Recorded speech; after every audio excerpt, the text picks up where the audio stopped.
क्या है, मनुष्य क्यों जन्म लेता है, क्यों मृत्यु को प्राप्त होता है। गुरुवर बिरजानंद सरस्वती ने पहली बार ऐसा देखा, ऐसा सुना कि छात्र तो मेरे पास ऐसे सैकड़ों आए, आज कोई शिष्य आया है। आज से शिव की तलाश के लिए कोई पहली बार कोई शिष्य मेरे पास आया है। उन्होंने दरवाजा खोला और उनसे पूछा क्या शिक्षा दीक्षा प्राप्त की है। तो उन्होंने बताया कि मैंने ऐसे ऐसे कुछ व्याकरण और कुछ पुराण की शिक्षा दीक्षा प्राप्त की है। उसी स्वामी बिरजानंद सरस्वती ने उनसे कहा कि जो आप सीखा है वो सारा का सारा यमुना नदी में बहा के, हम अपने मन की इच्छा को पूरा नहीं कर सकते, आत्मा परमात्मा और ईश्वर के बारे में नहीं जान सकते। उसी समय स्वामी जी ने जितने भी ग्रंथ थे वो सारे के सारे यमुना नदी में डाल दिए और उन्होंने उसी समय वेदों की शिक्षा प्राप्त की।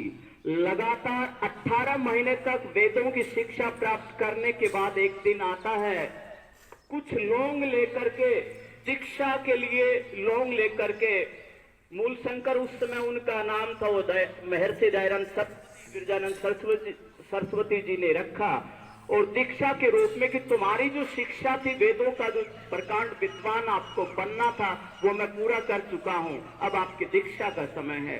तो स्वामी जी महाराज के पास कुछ नहीं था, कुछ लौंग थे, वो लौंग करके अपने गुरु बिरजानंद सरस्वती के चरणों में रख देते हैं कि मैंने अपनी शिक्षा को पूरा किया है, अब मैं अपने मुक्ति के लिए, अपने परम धाम के लिए मैं जाकर के हिमालय की कंदराओं में जाकर के मुक्ति को प्राप्त करूंगा। बस मेरा यही एक अंतिम इच्छा है, मैंने सच्चे शिव को प्राप्त कर लिया है। ऐसा सुनकर के बिरजानंद सरस्वती जी के आंखों में आंसू आ जाते हैं। वो कहते हैं कि बेटा, मैंने आपको ये वेदों की शिक्षा केवल इसलिए नहीं दिया कि तुम स्वयं अपनी मुक्ति को, स्वयं अपने मोक्ष को प्राप्त करो। ये जो पूरा जो समय आप देख रहे हैं, माँ भारती है वो अंग्रेजी सरकार की गुलामी की जंजीरों में जकड़ी हुई है और ऐसे में आप जैसे सन्यासी हैं वो जाकर के हिमालय की कंदराओं में, गुफाओं में जाकर के स्वयं की मुक्ति की उपासना करें, ये तो अच्छा नहीं है।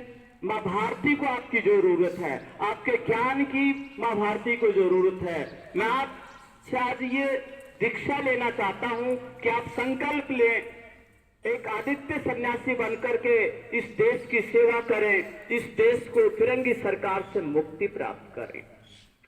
ऐसा संकल्प लेकर के महर्षि दयानंद जी ये संकल्प लेते हैं कि स्वामी जी तथास्तु, आपकी इच्छा पूर्ण हो।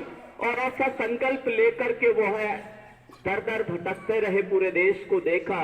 एक समय था यमुना नदी के ऊपर स्वामी जी सुबह संध्या उपासना कर रहे थे, प्रातः काल का समय था, सूरज अभी उदय नहीं हुआ था। एक माता आती है, माता अपने 2 साल के बच्चे को, जो कि मरणासन हो चुका था, उसको वह यमुना में बहाने के लिए रो रहे थे कि आज ऐसा दिन है कि मैं अपने बच्चे को कफन भी नहीं दे पा रही हूँ।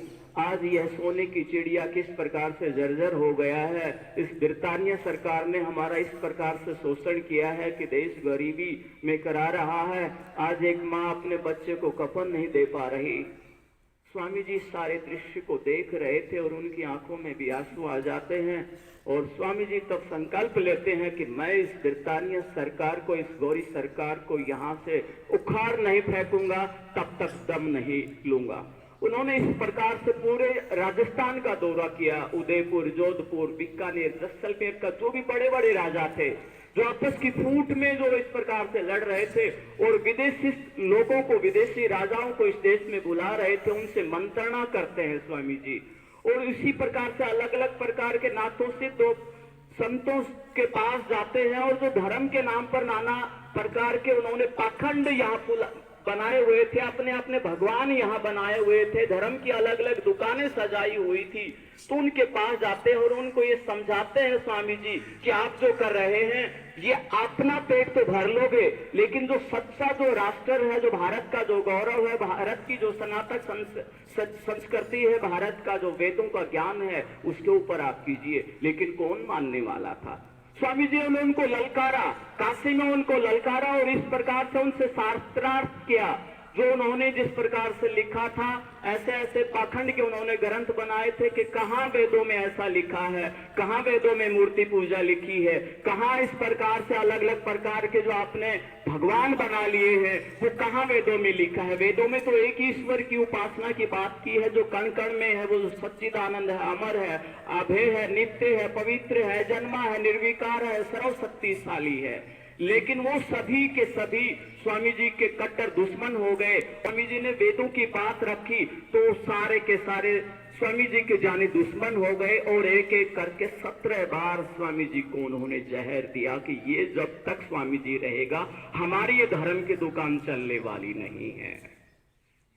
प्रिय विद्यार्थियों, अपने आप को मारने के लिए हम थोड़े से विष में अपने शरीर का इंतकाल कर सकते हैं, लेकिन इन स्वामी जी ने सनातन संस्कृति को, इस वैदिक परंपरा को बचाने के लिए उस 16-17 बार के जहर को पिया और पचाया।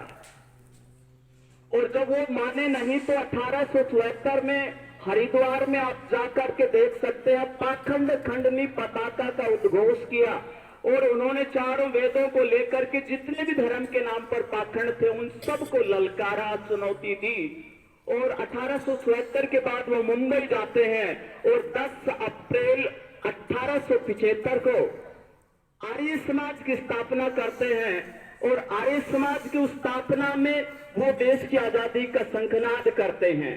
और उसके कुछ महीने के बाद चारों वेदों का जो सार है, सनातन संस्कृति का जो सार है, उन्होंने जो पढ़ा वह सत्यार्थ प्रकाश के रूप में 1875 में स्वामी जी ने लिखा।